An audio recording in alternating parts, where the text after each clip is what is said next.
I want to talk about comma splices and independent clauses, and to do so in a way that maybe will help students understand how to avoid these errors and how to think about independent clauses and punctuation.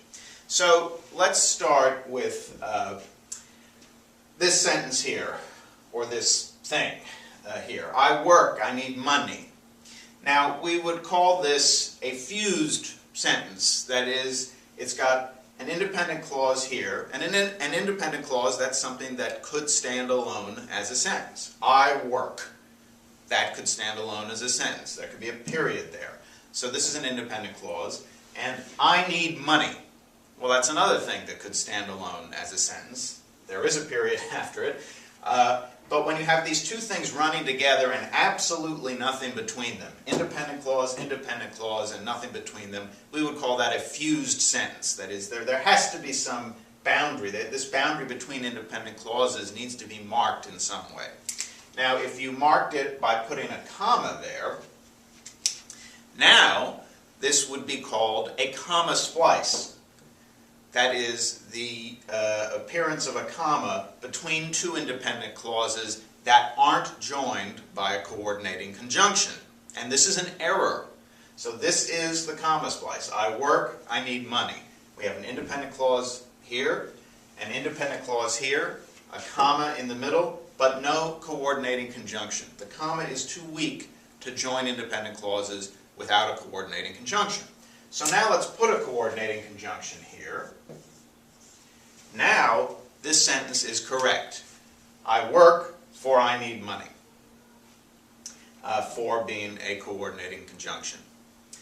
Now, where students might get mixed up, or anybody might get mixed up, is thinking about this definition of a comma splice, this error that you want to avoid, namely, the use of a comma between independent clauses not joined by coordinating conjunction.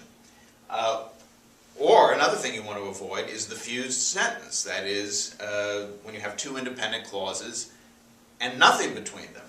Well, let's contrast this sentence to this sentence. I work because I need money, and I work for I need money. Now, these sentences mean the same thing.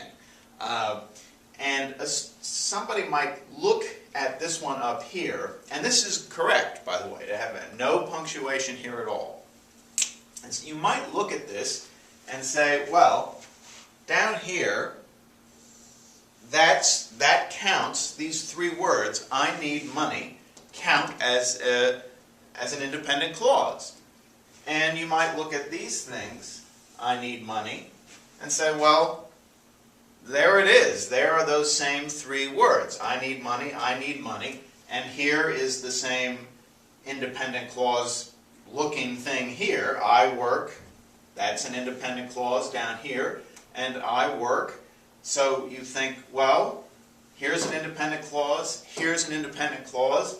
There is something between them, but it's not a coordinating conjunction. So what can I do here? I mean, why is this correct and this not correct? Well, the answer is, I'll tell you the answer first, and it may make no sense, but this isn't an independent clause. In fact, there's no name for what this is. These three words down here, I need money, they are an independent clause. These three words up here aren't anything. They are joined to this word because in a way that for is not joined to I need money. This thing down here, really, I mean, I'll put boxes around it. There are two independent clauses, and the coordinating conjunction is standing in a way outside of both of them. It's coming between them. It's balancing both of them. But the same isn't true with this because. This because is part of the unit that includes I need money. And the way you can tell that is that you can do something with this thing. And what this thing is a subordinate clause. Because I need money. It is a unit that cannot be broken down, the way for is not really part of the unit that includes I need money. This is independent. But the thing that you can do is you could move this clause here, this subordinate clause, not an independent clause, you could move it to the front of the sentence. You would need to put a comma, and then you would get, because I need money, I work. And that's a good English sentence. And that tells you, among other things, or that demonstrates to you, that this is a subordinate clause.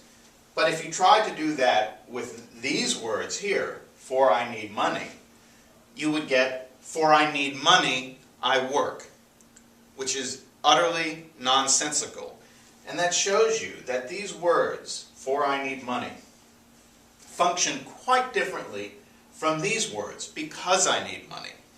And that would also help clarify why for counts as a coordinating conjunction and why because isn't a coordinating conjunction. In fact, we call it a subordinating conjunction. And so by looking at these two sentences, you can see that it's not just somebody in a room who decided that because doesn't count as a coordinating conjunction, and so and for does. It's actually built into the grammar. Because I need money is a very different kind of a thing grammatically from for I need money.